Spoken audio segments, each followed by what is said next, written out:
Welcome to Deep Thought, Food and Evolution. I'm going to tell you what, food is very important. That has to be, it's really more of a major issue than I can even get into now. Because one thing that's going to happen is the food we have now is actually going to affect us possibly negative ways.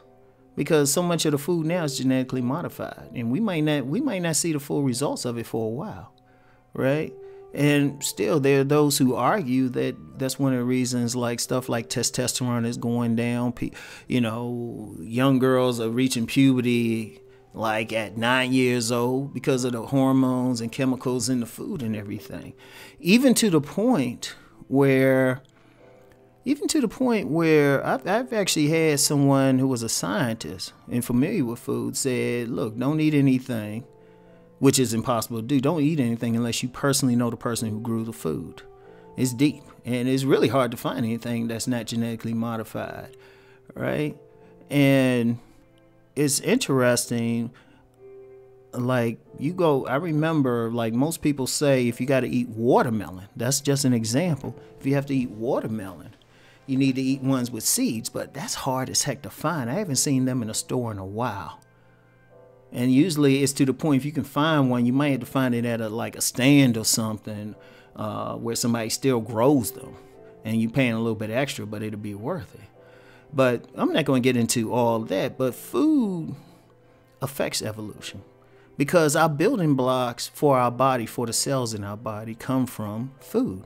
From, the nutrients, the proteins, carbohydrates, and everything. Now, I thought about that because, my big thing is human potential. And, as human beings grow and they change, human beings 100 years from now might need to eat a different type of food.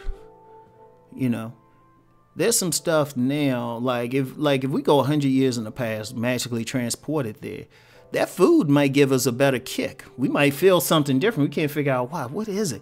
Oh, it's natural. But our bodies have actually adapted to what we do eat. That's one thing. People can say what they want about, the genetically modified stuff, but our bodies actually evolved to deal with it, right? And as human beings evolve, they need that thing because you can't separate the body of a human being, the behavior of a human being from the food they eat, right? Like, for example, a big thing with me is also looking at different ethnic groups and how they grow. I've mentioned the term before, ethnogenesis. And ethnogenesis is the way in which a group comes into being. People don't realize with ethnogenesis, it can come down to DNA. For example, I had mentioned in just with Black America, there's I'd say 8 to 13 DNA groups, like tribes, like on a DNA level, right? And they can actually eat different foods. Like, for example, my father's side of the family are Louisiana Creole, right? And I didn't grow up with them, but if you look at the food that they eat, like in the New Orleans area, many Creole people will eat a lot of spicy stuff. They jambalaya, those po' boys, that's a big thing. But, what you have is a group of people, an ethnic group that actually evolved to deal with spicy food. Like, it's interesting, my sons are, well, it's interesting, the DNA, on his one son's, the youngest son, his food palate tends to be from his mother's side of the family. And he can eat a lot of bland foods. He, with nothing. He don't like any spices. But, my oldest son, his palate must be from the Creole side because that dude could eat a jalapeno pepper, raw. Like it's nothing. It's like a snack. Like he popping in some popcorn, right? And I paid attention to that because I noticed I like spicy stuff too, right? And you'll notice different people, different groups, their palates are different, but that's actually a part of their DNA and stuff, a part of their evolution, even a part of their culture. That's how deep it is because food, you can't separate what people eat in their culture from their food. Food is culture. like what they eat, what the foods they eat. Like Americans, the American diet, standard American diet, sad. It's ironic they use those terms, but most Americans probably couldn't go vegan, even if they wanted to. Their bodies are used to it. Like people say, well, humans aren't meant to eat meat and stuff like that, but human beings can digest it, though it takes a while, right? That's an evolutionary thing. Like, for example, say you get a group of people, right? And you have small groups who do this anyway, but you get a group of people, right? And they make a conscious, say, 120 couples. And somebody on some deep metaphysics might recognize the significance of 120. Don't ask me in the comments. That's a whole other conversation. That's a long conversation, right? But say you get 120 couples, right? And they say, you know what, we're going to purposely change our evolution. So we're going to stop eating meat or any meat products. We're going to go vegan, right? We're going to go vegan. We're going to drink alkaline water. And there's actually groups, at least a couple groups in the black community that does this now, or at least try to, ideally, right? You know, we're just going to eat healthy foods. And what we're going to do, we're going to clean our bodies out. Then we're going to have babies. And we're going to raise those babies. From the time first of all, the babies are being conceived in a certain environment in the body. And then, you know, the nutrients that the baby is getting is from a vegan mother.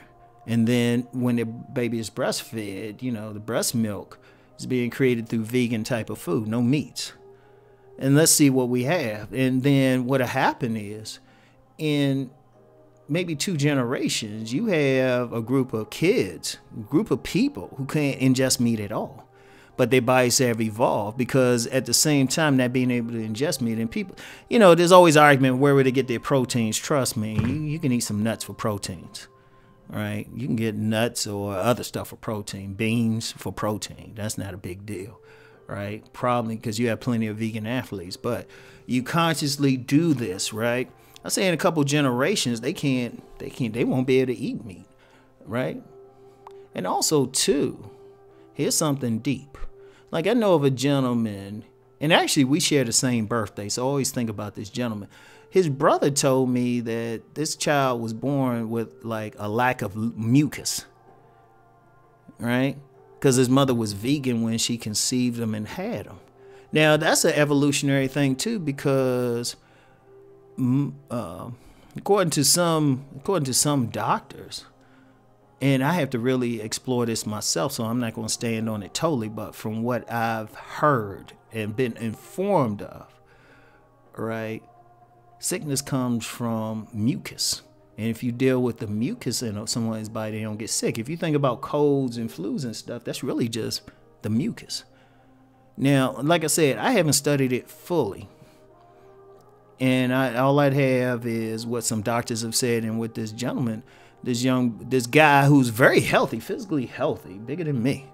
I mean, this ain't a small dude, healthy dude. In fact, he's a little too healthy. He, you know, solid built dude, but, you know, he was born no mucus in his system. Apparently never really been sick. So it's like food or lack of food or type of food can actually affect human evolution. It's deep. Like going back to my example with the vegans, imagine if somebody consciously did that. All of a sudden you have a group of humans who, you know, because mucus does cause a lot of sickness. I mean, there's no problem. You can't really argue with that anyway. You know, the part I would still have to investigate is how much mucus a person would need in their system. That I don't know.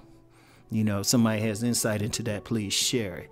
Right? I don't know it. I haven't been motivated to study it, but say, you know, they don't get as sick. They're athletic. In fact, I know there's plenty of vegan athletes.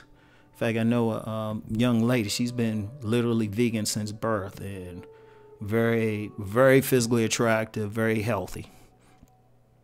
Right? You actually create a new type of human being. And it's a deep thought. Because remember, the food is important. In fact, I would argue, there's one point I would argue Like you talk about the incidents in the African American community of high blood pressure, heart trouble, diabetes. Most of that come from like so-called soul food. And soul food is deep. Yeah, we can eat it. It's fun. It's become a part of the culture, but it's also unhealthy. A lot of it is unhealthy.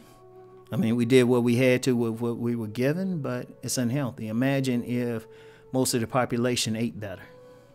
Boom.